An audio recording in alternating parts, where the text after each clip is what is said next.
Bonjour et bienvenue à l'émission Chrétien comme Christ. Le thème de notre émission aujourd'hui est prophétiser l'impossible.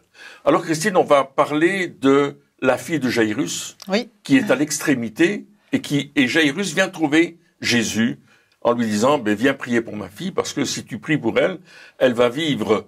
Et là, en chemin, on vient lui dire ta fille est morte. Alors qu'est-ce qui se passe? Eh bien, Jésus va quand même y aller en disant « t'inquiète pas ». Et dans Marc 5, 39, il va entrer dans la maison et il va voir toutes les pleureuses qui sont en train de pleurer la mort de la fille. Et il dit « Pourquoi faites-vous ce tumulte et pourquoi pleurez-vous » dit Jésus. « L'enfant n'est pas morte, mais elle dort. » Et il se moquait de lui. Alors il les fit tous sortir, prit avec lui le père et la mère de l'enfant et ceux qui l'avaient accompagné, et il entra là où l'enfant était couché.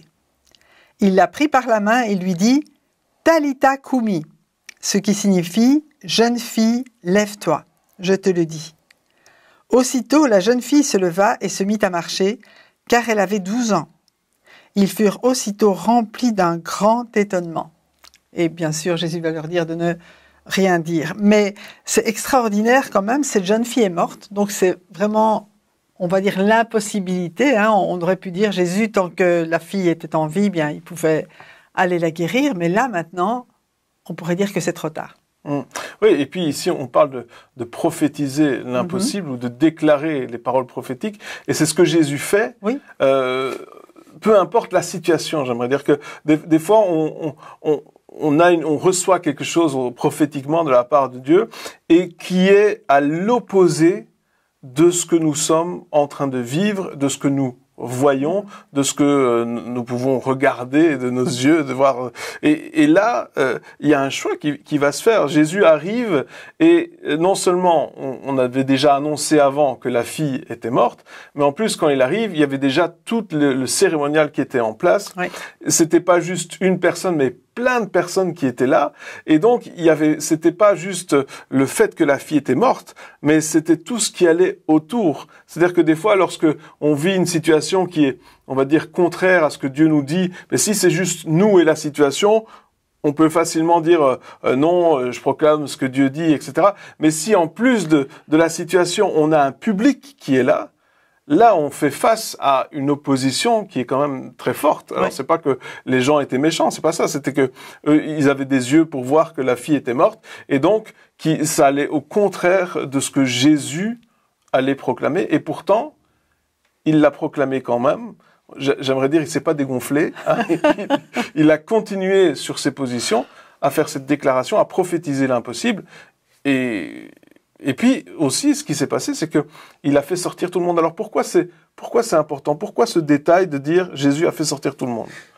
La première chose qu'il faut voir, c'est que Jairus est venu trouver Jésus. C'est-à-dire que Jairus a mis sa foi en action. Il est venu trouver Jésus, il a dit, écoute, je crois que toi tu peux faire quelque chose. Et il est venu chercher la bonne personne. Il aurait pu aller voir un guérisseur, il aurait pu aller voir d'autres personnes, mais non, il est venu vers Jésus, il a reconnu que Jésus était vraiment le Messie. Je pense que c'est important de souligner, Jairus n'était pas n'importe qui, c'était quand même un chef de la synagogue, il était quelqu'un de connu, et là il dit, il n'y a que toi qui peux faire quelque chose. C'est une première chose. Puis, ils vont aller en chemin, et en chemin, on va lui dire, ta fille est morte. Et Jésus, qu'est-ce qu'il va répondre? Il dit, prends pas attention à ce qu'ils te disent. Parce que ta fille, elle dort. Prends pas attention. Continuons. Et on voit que l'esprit de doute, il vient, et il est en train de se manifester pour empêcher Jésus d'aller jusqu'à la fille qui est couchée dans cette chambre et qui est morte. Donc, il y a vraiment une opposition à la foi. Et quand Jésus arrive là-bas, il y a toutes ces personnes qui pleurent, qui crient, qui se lamentent, tout compte fait, parce que la jeune fille est morte. Et c'est une situation quand même éprouvante pour ceux qui arrivent et qui entendent ces cris, et parce que ça s'entend de loin, qui entendent les lamentations, etc. Mais Jésus, lui, vient avec un autre état d'esprit. Il vient avec un état d'esprit de foi. Et il entretient cette foi chez Jairus, qui lui, il est sûrement assis entre deux chaises. Parce que d'un côté, il y a sa fille qui est morte, et tout le monde qui dit, ben, elle est morte, c'est terminé. Et de l'autre côté, il y a Jésus qui dit, t'inquiète pas, crois seulement, viens avec moi, on va y aller. Et là, il va faire sortir tous les incrédules, tout compte fait. Toutes les personnes qui s'opposent d'une manière visible ou invisible, d'une manière, comment dire, on l'entend, il crie, etc. Il va mettre tout le monde dehors, et ça va être quand même quelque chose. Il fait sortir tout le monde. Et puis là, il s'enferme dans la chambre avec seulement le papa, ses disciples et lui. Et puis, il va donner un ordre à la jeune fille. Donc, on voit que il est en train de recréer cette atmosphère de foi qui accompagne Jésus partout. Qu'on fait. Ouais. L'atmosphère de foi, elle est là. Et Jairus a d'ailleurs vu cette foi à l'œuvre lorsque la femme à la perte de sang a touché le vêtement de Jésus alors qu'ils allaient vers la maison de Jairus. Il s'est passé quelque chose et Jésus a dit, quelqu'un m'a touché avec la foi. Quelqu'un m'a touché parce qu'une force est sortie de moi. Et il y avait déjà une démonstration de la foi. Donc la foi de Jairus est en train de dire, oui, il peut le faire. Mais les gens disaient, non, il va pas le faire parce qu'elle est morte. Et il y avait toute cette ambiance autour de lui. Mais Jésus ne s'est pas occupé de ça. Il est rentré dans cette parole prophétique, elle dort. Elle n'est pas morte, elle dort. Et là, il va apporter la vie. Et je crois qu'il y avait quelque chose aussi, non seulement de l'incrédulité parmi les personnes qui étaient là, mais il y avait en plus de la moquerie. Ils se moquaient de lui parce qu'il leur annonçait que la jeune fille dormait. Et je crois que c'est pour ça qu'il les a fait sortir, parce que dans un climat d'incrédulité, il n'y a pas vraiment de possibilité de guérison. C'est pas seulement, bon, l'incrédulité n'attaque pas Jésus parce qu'il sait qui il est, il sait ce qu'il va faire, mais elle peut vraiment attaquer les parents de Jésus. Il va prendre le papa et la maman quand même avec lui dans la chambre. Donc ça c'est important que les personnes qui veulent vraiment voir cette guérison, parce que je suis sûre que Jairus est allé, mais sa femme était derrière pour lui dire, écoute, va voir Jésus, lui il peut faire quelque chose. Et donc il a pris les personnes concernées et il a écarter les moqueurs. Et je crois que c'est important aussi de savoir que chaque fois qu'il y a ce climat d'incrédulité, et on voit l'histoire à Nazareth, que Jésus ne peut pas faire beaucoup de miracles. Parce que non seulement il y a lui, mais il y a tout le monde qui essaye de faire pression pour dire ne crois pas. Et ça veut dire que nous aussi, si nous voulons croire l'impossible, si nous voulons croire les paroles de Jésus par rapport à l'impossible, il faut aussi que pour un temps, on se sépare des personnes qui viennent contredire cela et qu'on s'enferme, je vais dire, avec Jésus et avec ceux qui croient pour dire, Seigneur, on croit en toi et avec toi, on veut proclamer l'impossible sur la situation. Oui, et puis aussi, on aurait pu dire que Jésus était dans le déni. Hein, oui. Donc, et des fois, c'est ce que les médecins auraient dit. C'est assez proche lorsqu'on prophétise l'impossible de se dire, mais au fait, Jésus, il est juste dans le déni. Il n'accepte pas la situation telle qu'elle. Il devrait accepter la fatalité, il devrait accepter ce qui se passe. Oui. Mais on voit que lorsque Jésus il dit Talita Kumi, au fait, ça veut dire aussi, on peut traduire en lève-toi du sommeil de la mort. Donc ça veut dire que Jésus est conscient qu'elle est morte. Il n'est pas dans le déni. S'il était dans le déni, il aurait dit « réveille-toi ». Mais il a dit « lève-toi du sommeil de la mort ». Ça veut dire que Jésus savait très bien que physiquement elle était morte et qu'il fallait qu'elle ressuscite. Et c'est ça qui est intéressant, c'est que le fait de prophétiser l'impossible, ce n'est pas vivre dans le déni, mais c'est vivre au-delà de ce qu'on peut voir, avec les yeux physiques, c'est de vivre selon ce que nous voyons spirituellement. Et c'est ce que Jésus a fait. Oui. Il n'a pas vécu, il n'a pas parlé en fonction de ce qu'il voyait sur la terre, il a parlé en fonction de ce qu'il voyait au ciel. Et c'est ça, quelque part, prophétiser, c'est de dire, non, ça c'est ce qu'on voit ici, mais ce qui va se passer, c'est ce que je vois là. Et parce que ce que je vois là va arriver ici.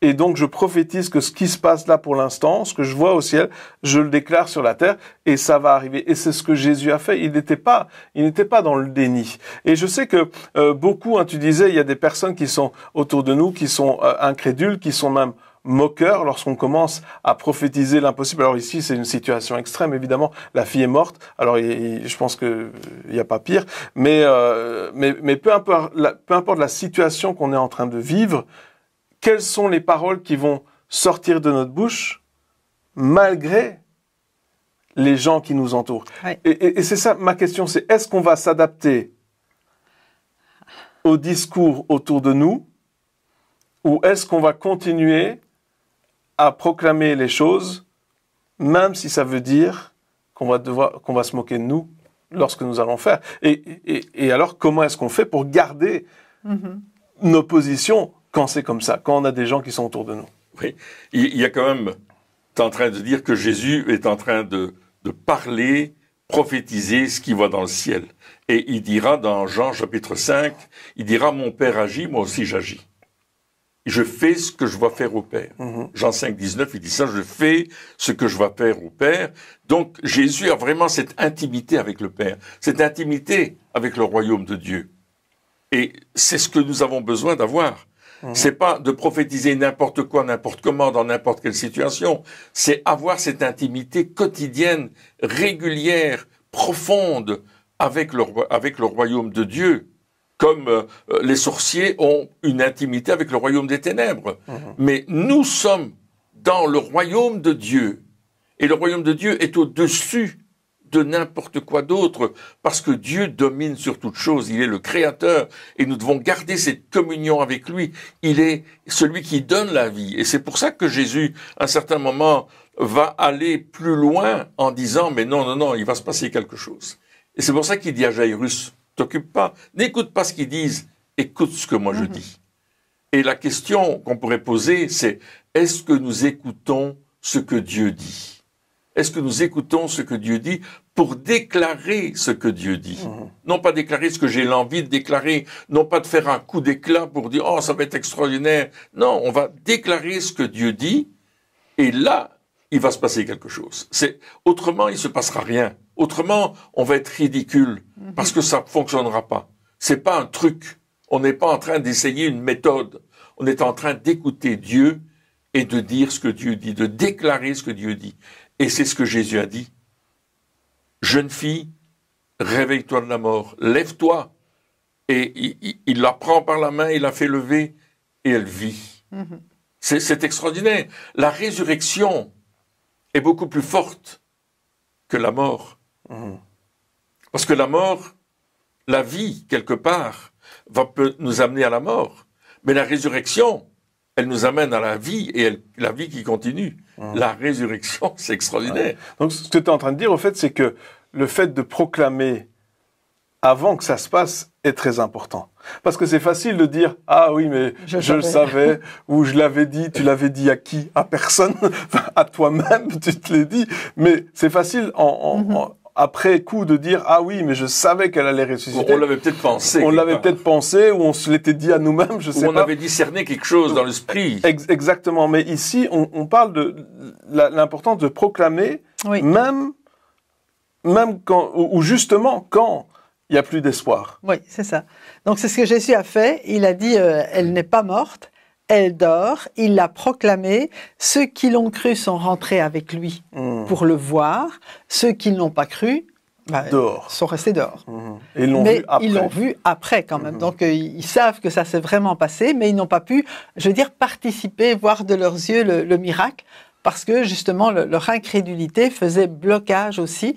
Et Jésus voulait vraiment rentrer dans ce climat de foi où lui était déjà, mais amener ceux qui étaient avec lui, donc ses disciples, et les parents de la jeune fille, pouvoir leur parler en cœur à cœur et pouvoir être avec eux dans ce climat de foi. Il pouvait communiquer la foi à son entourage propre, mais ceux qui volontairement avaient choisi de se moquer, c'était plus que de l'incrédulité. Je voudrais vraiment souligner cela.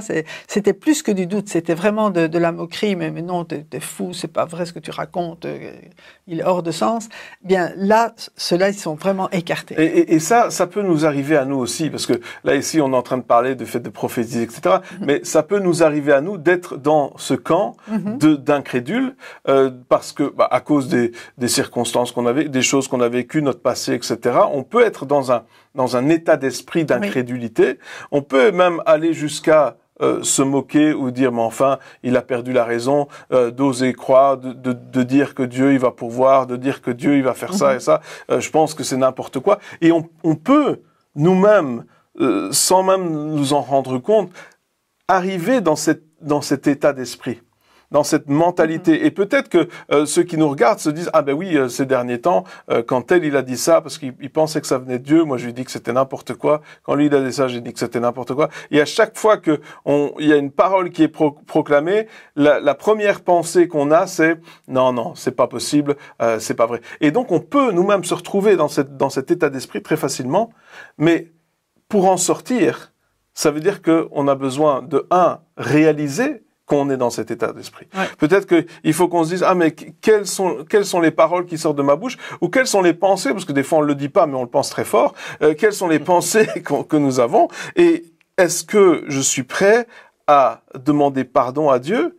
Et peut-être, comme ce père, de dire, viens au secours de mon incrédulité. Oui. J'ai du mal à croire, mais viens au secours de mon incrédulité parce que j'aimerais croire. J'aimerais ne pas être dans ce clan des incrédules, mais dans ce clan des personnes qui le croient. Et d'ailleurs, même les disciples, parce qu'on dit, mais les disciples c'était des héros. Non, même les disciples, ils avaient souvent du mal à croire. D'ailleurs, il y a dans Jean, on a un passage dans Jean 11:40 où Jésus doit lui dire encore, ne t'ai-je pas dit que si tu crois, tu verras la gloire de Dieu. Bon, peu importe à qui il le dit, mais mais c'est une disciple aussi.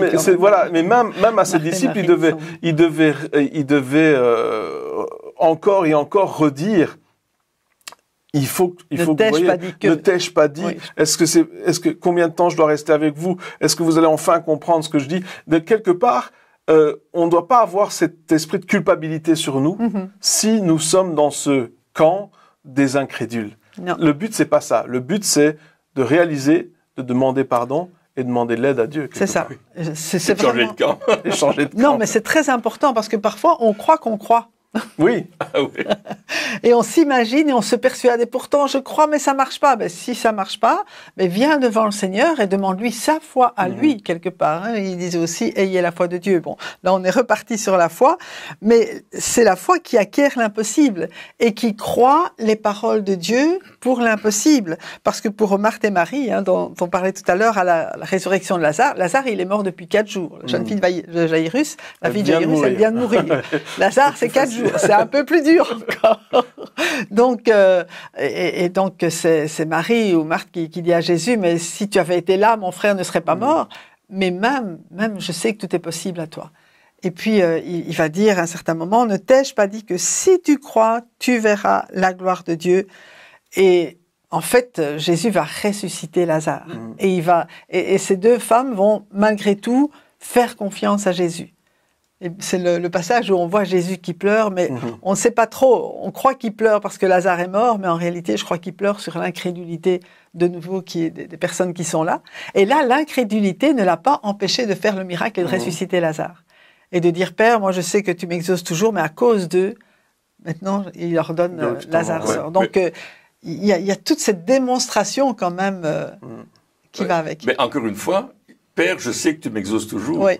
Il est dans cette communion avec le Père. Ouais. Il va lever les yeux au ciel et dire, Père, je sais que tu m'exauces toujours. Il y a cette démonstration de communion, d'intimité avec le Père. Et Jésus ne fait pas n'importe quoi. Il est là parce que il va démontrer quelque chose pour ses disciples. Il dit, c'est à cause de vous que je suis venu 4 jours plus tard.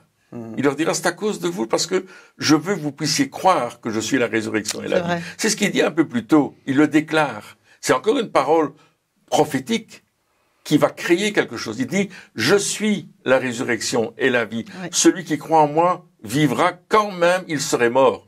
Waouh, ça c'est une déclaration prophétique extraordinaire. Tous les chrétiens devraient avoir ça écrit sur leur mur. Et c'est une impossibilité. Et c'est une impossibilité. Aux yeux humains, quand tu vas voir les cimetières, tu te dis, ouais, non, ils sont tous morts. Mais Jésus dit, celui qui croit en moi vivra quand même, il serait mort. Donc il est en train de déclarer, de prophétiser la vie. Il est la résurrection. C'est intéressant. Ici, à chaque fois qu'on parle, donc, bon, évidemment, il y a d'autres exemples, mais de prophétiser l'impossible, on parle de prophétiser la vie où règne la mort. Oui. Et alors, bien sûr que ici, on parle de vie physique et de mort physique, mais il y a tellement de situations autour de nous où il y a des morts spirituelles, des morts de l'âme. Hein, il y a des gens qui sont comme des morts vivants parce qu'ils sont vivants, ils respirent, etc. Mais ils n'ont plus aucun but, il y a plus d'objectif, ils font plus rien, ils sont comme morts. Et aujourd'hui, plus que jamais, nous avons besoin de prophétiser la vie là où nous voyons la mort.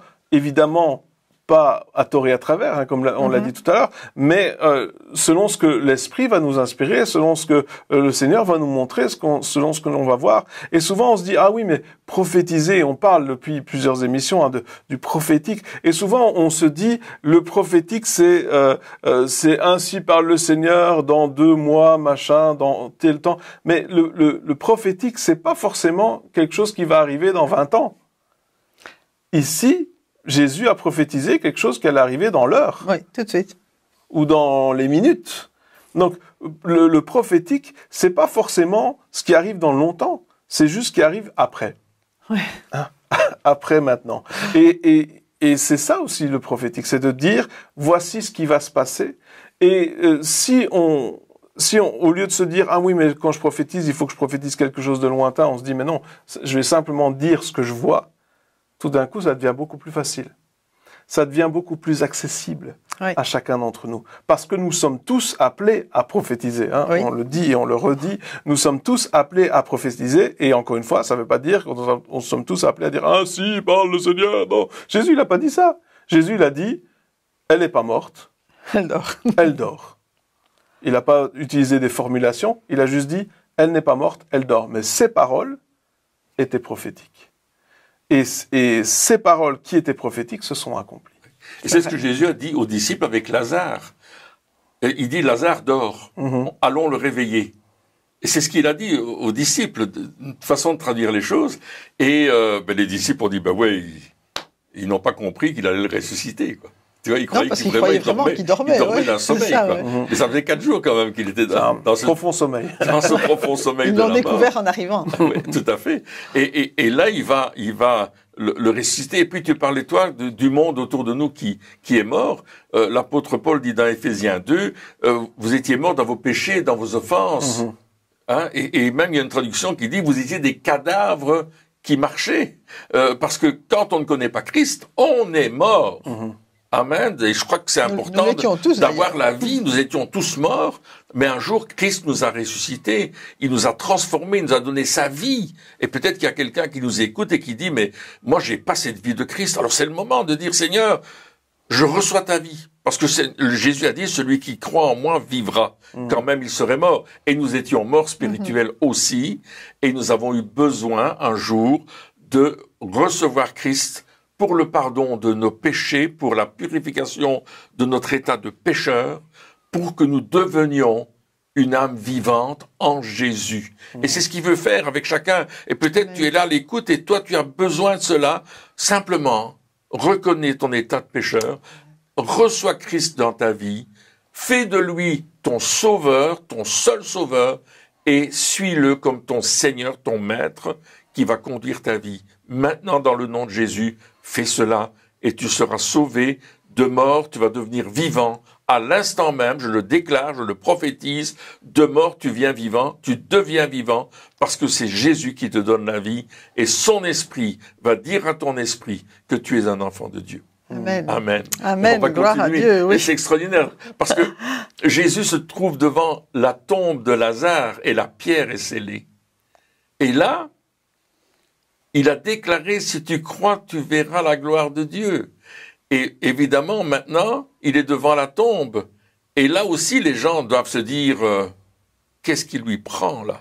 Il dit, tirez la pierre, roulez la pierre. Entre parenthèses, là, il ne peut pas les faire sortir, ils sont déjà dehors. Ouais, ils sont déjà dehors, ouais. Et là, tout le monde le regarde, roulez la pierre. Et ça le fait déraisonner. Probablement qu'il est déraisonnable parce que il est tellement triste, il veut peut-être aller toucher Lazare.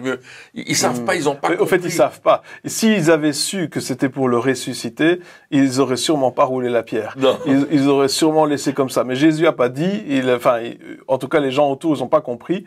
Et donc, il a dit, comme tu dis, sûrement ils se sont dit, il va aller le voir, il est trop triste, machin, etc. Et puis là, il dit Lazare sort. Donc, ils ont même pas eu le temps d'être incrédules. Ils n'ont pas eu le temps d'être incrédules. Ils se sont dit, quand il a dit ça, ils se sont dit, wouh, il va pas bien. Tout a explosé. Non, ils se sont bouchés le nez, je crois. Il y a plus rien. Et puis quand ils ont vu Lazare sortir, ils se sont dit, ok. Donc, là, Jésus a même pas laissé la possibilité à l'incrédulité quelque part. Il y avait la tristesse qui était là. Il y avait la tristesse qui était là, et puis sûrement le questionnement, mais il n'y avait pas la place pour l'incrédulité. Mais ce que nous, on doit se dire aujourd'hui, et si on veut mettre ce temps, ce qu'on vient de dire ici en pratique, c'est de se dire, ok Seigneur, mais dans quoi est-ce que tu veux que je proclame la vie ? Pour quelle personne autour de moi? Peut-être qu'on a parlé de Jésus à des gens, peut-être qu'on voit autour de nous des personnes qui sont vraiment dans le besoin, dans des situations difficiles, et on aimerait tellement qu'ils puissent rencontrer Jésus, et peut-être qu'on a essayé de leur parler, et que jusqu'à maintenant, on était face à un mur, etc. Et là, peut-être dire, mais Seigneur, qu'est-ce que je dois proclamer sur cette personne? Qu'est-ce que je dois prophétiser sur cette personne? Parce que là, je suis dans l'impossibilité. J'ai parlé, j'ai agi, j'ai prié jusqu'à maintenant, mais et si tu essayais de prophétiser? Si tu essayais de dire, ok, maintenant je veux plus proclamer ce que moi je veux, ou les prières que je connais, ou les phrases toutes faites, mais je veux commencer à prophétiser ce que Dieu proclame sur ces personnes-là. Oui. Et c'est ça que Dieu nous appelle à faire. Exactement. Parce que il y a des impossibilités. On en voit autour de nous. On voit des personnes, tellement de personnes qui souffrent autour de nous aujourd'hui. Et même dans nos amis, dans notre famille, etc. Et elles ont besoin de Jésus. Elles ont besoin non seulement des fois d'être sauvées, mais elles ont besoin aussi d'un miracle. Elles ont besoin d'une intervention divine, etc. Et peut-être que jusqu'à maintenant, on a proclamer ce que nous, on aimerait bien que Dieu fasse. Mais ce que Dieu veut qu'on proclame, c'est ce que lui va faire. Et ce qu'il va faire, c'est une prophétie. Oui. Et c'est une prophétie qui, aux yeux humains, est impossible. Oui. Et donc, il nous appelle aujourd'hui encore, plus que jamais, à prophétiser l'impossible, peu importe ce qui se passe, et même des fois devant la personne. Même des fois, peut-être des fois c'est derrière en priant, mais des fois on est en face de la personne et il y a des choses qui sont proclamées et nous on a à dire non, voici ce que Dieu va faire avec toi, voici ce que tu vas faire et prophétiser ce que Dieu déclare, même devant l'incrédulité des gens qui sont autour de nous, parce que c'est ça que Dieu nous appelle à faire. C'est vrai. Eh bien, chers amis, merci encore de nous avoir suivis pour cette émission et puis on se retrouve très bientôt pour la suite. Au revoir.